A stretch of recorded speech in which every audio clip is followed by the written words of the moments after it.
atiki epai ya ba militaire na biso na Ituri. Apesi bango message ya makasi ya encouragement. Ayebisi bango ke ataye akei ezali mokonzi mboka na intime conviction na ye nde alongoli ekuna po abongiseli bisika mususu bisika ya kokende.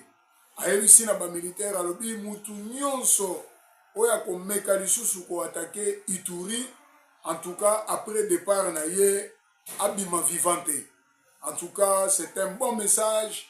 Bandeko nyonso to baolanda biso bayeba ke lieutenant général Luboya Kashama azalaki vraiment un véritable fantassin, un militaire, un grand guerrier, ayekola na l'académie militaire, pe atikali ko défendre sans embâche, à défendre vraiment couleur, pe bendele ya ekolo kuna en sa qualité ya gouverneur militaire na Ituri.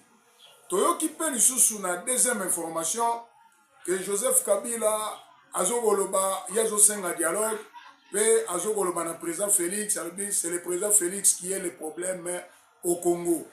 Mais bisoto zongi seli pe Kabila mutuna. Kabila azana mémoire ya mukuse. Mutu oyo abomaki mboka eza Joseph Kabila. Mais le président Félix c'est la solution pour le Congo. Kabila bomaki bato bandeko na biso Équateur na Demiap. Oyo ezalaka na initiative ya Kazadi Nyami Virunga. Kabila bomisi bato ebele na période ya Kaindi à la tête de Demiap. Kabila bomisi Chebeya na chauffeur na ye. Kabila abomisi même Michael Sharp na Zaïda Catalan. Bino moko boyebi yango histoire ya kobomisa bana mboka bebo epai ya Kabila mutu moko abosani yango te. Pe docteur Etienne Tshisekedi alobaka na ye Kabila azalaki grand voleur parce que loko liboso ya yibaka na mboka na biso ezalaka identité congolaise. Kabila abotamaka na Jeannette te. Kabila abotama na ndeko na mwasi komone Sisi Mutwale. Sisi Mutwale asepelaka na makambo ndeko na bana osala awa na Kongo te. Atikala pe konyata awa te. Kabila bakosi biso awa ke lipase na ye ezalaka Jeannette. Nzokande Jeannette azalaki mama leki na ye pe azali agent ya renseignement rwandais. Donc Kabila azesuna leso akopesa biso te. Ye akomaki rebelle. Yende mutu azalaki instigateur principal ya M23 na AFC ya Corneille Nangaa en tant que rebelle. Azalaki déjà pe condamné. Ye azana droit moko ya ko réclamer na peuple congolais te. Soki président Félix azalaki na bonne foi ya ko sécuriser Kabila na libota na ye na biloko na ye, mais Kabila finalement akimaki. Maloba ya docteur Etienne Tshisekedi ekokokisama. Bokangela ngaye boboma ete bomemela ngaye vivant ligoté pe oya kosala yango il aura une récompense exemplaire. Docteur Etienne Tshisekedi alobaka yango pe lokola président Félix azo travailler sur les traces de son père, de son mentor, le grand révolutionnaire culturel et politique ya mboka na biso toyebi ke maloba wana ekokokisama. D'ailleurs, bandeko bele bayeba en ce qui concerne dernier ultimatum oyo Marco Rubio a outi ko lancer na ba troupe rwandaise na ba AFC M23. Ayebisi ba Rwandais ti le 15 juillet. Ponanga nazo sambela nzambe que Satana a continué ko envoûter Kagame.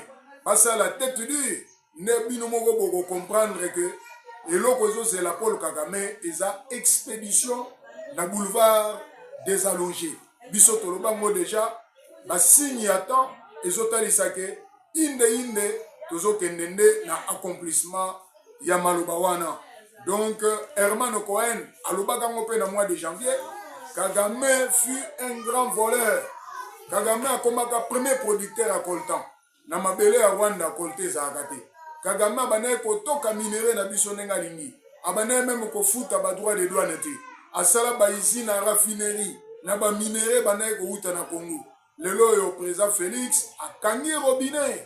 Donc peuple congolais nyonso o bazolanda biso bayeba que président Félix c'est la solution pour le Congo. Eza malobe uti na biso te eza maloba Barack Obama, ancien président ya États-Unis, alobaka pour le président Félix. Alobi président Félix, dans le monde des idées, dans le monde de puissance, dans le monde de l'intelligence, président Félix, c'est un grand innovateur. Président Félix a eu une solution pour la Congo, mais il y a une solution pour l'Afrique centrale. Donc, Bandeko Bele va retenir Malobawana, pe bakoza na difficulté te ya ko comprendre l'actualité nenge tobeta kayango selon la méthode traditionnelle et identifiée. Toyoki pe l'actualité ya référendum. Professeur, ancien sénateur Bongongo, hier azoyebisa na Sénat a ça la preuve de sagesse. Mais ce n'est que normal.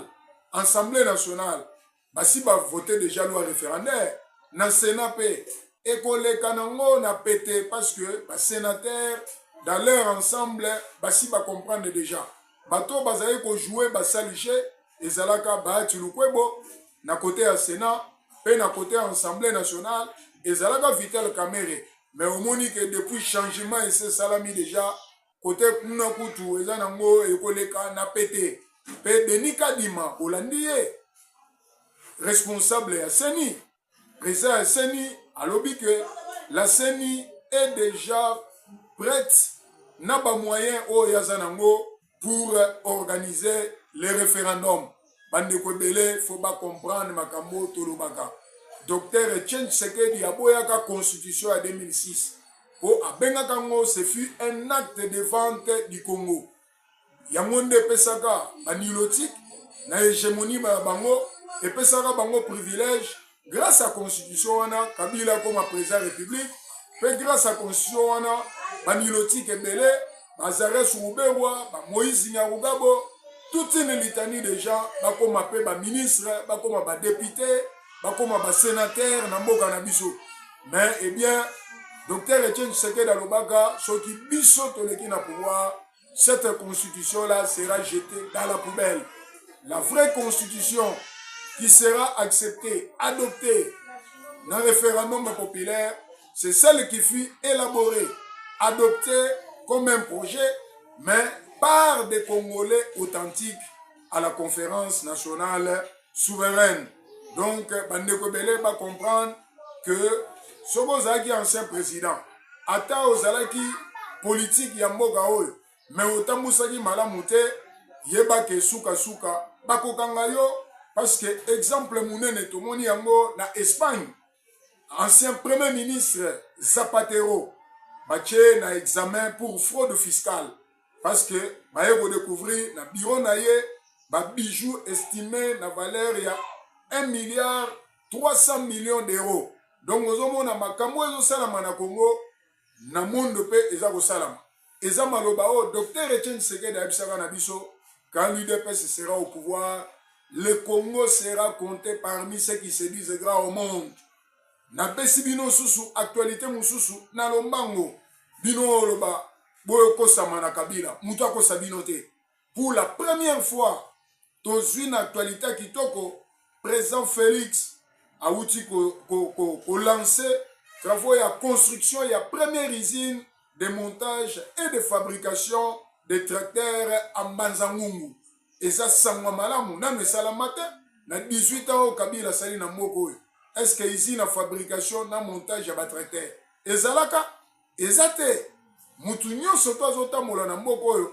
Azomona ke président Félix azali penza mwana mboka, azana souci ya mboka na ye, azana souci ya ba Congolais, pe azosala nyonso selon totem na ye. Le peuple d'abord, peuple azala au centre ya développement ya mboka na ye. Bomoni ndenge akomisi ba université nationale 14.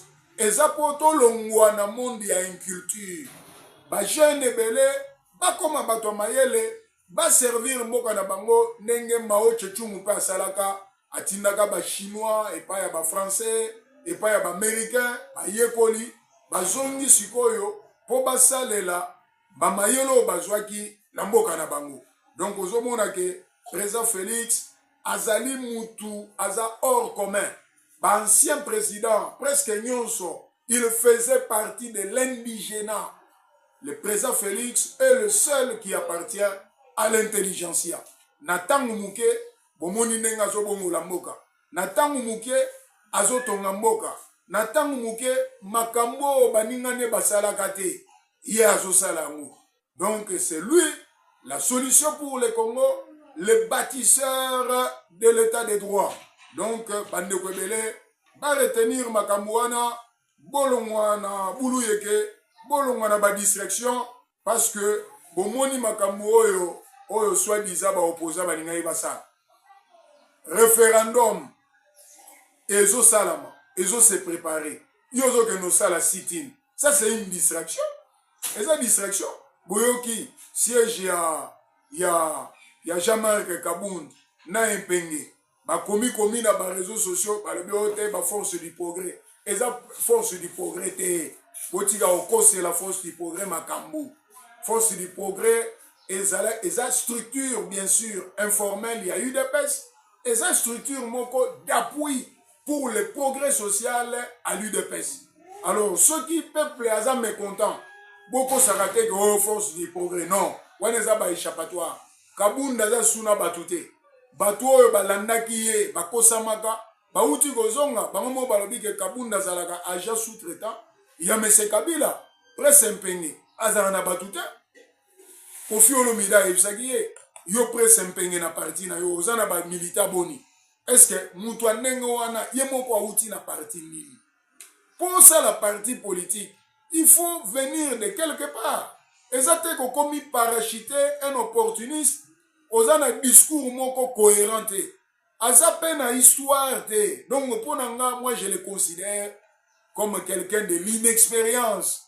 Donc eza batumo boye ba yo créer, ce sont des gens en français ba considérer bango comme des troubadours. Azoye banini yazo lukate.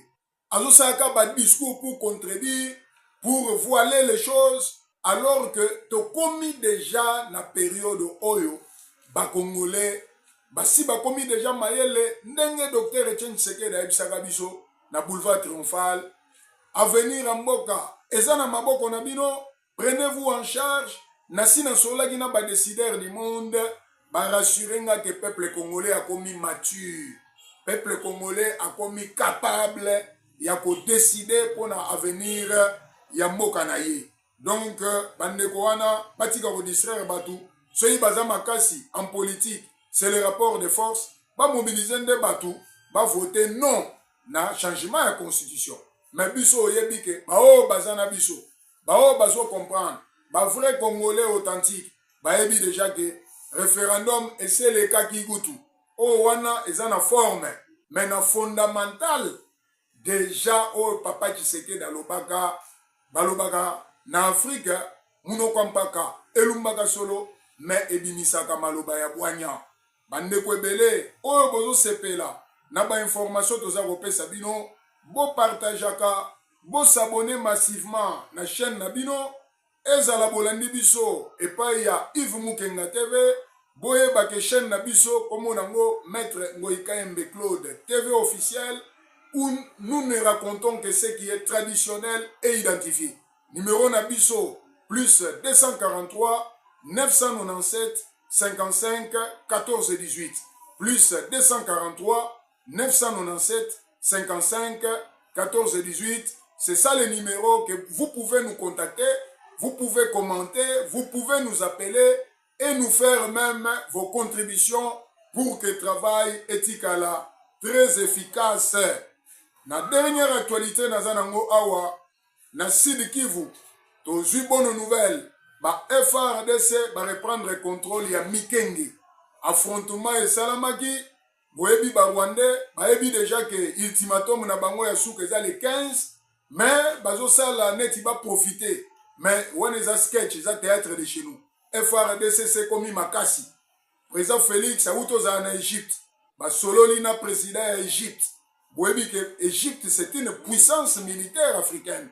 Alors tant que président Félix a construire l'armée, il faut coopération entre partenariat na ba pays net ba Égypte ezala efficace pour que FRDC et comme Makasi bomoni pe pour preuve FRDC après le combat contre l'armée rwandaise na ba allié na ye ya AFC M23 FRDC à reprendre le contrôle ya Mikenge et sa position stratégique vers Minembwe. Je crois que par là, to clôturer l'actualité na biso ya mokolo lelo na pesi bino longonya bisika bozwami na saluer bino na koko bakisamo muke pona timing lelo jeudi na Assemblée nationale VPM Adolfo Muzitu to pesi mbote mingi wana penza mutu mayele na kote ya makambo ya budget asali pe loi de finances rectificative ya exercice 2026 donc atali que vraiment babenyango texte moko qui capitalise sur les performances économiques et la diplomatie présidentielle malgré la guerre dans l'Est. Donc on doit comprendre que budget wana est en renfort. Donc on doit comprendre que Moka ils ont produire malgré guerre, malgré la situation, la dépense, tout ça nango, Moussa les salama makasi, il faut ajouter ya budget et salama.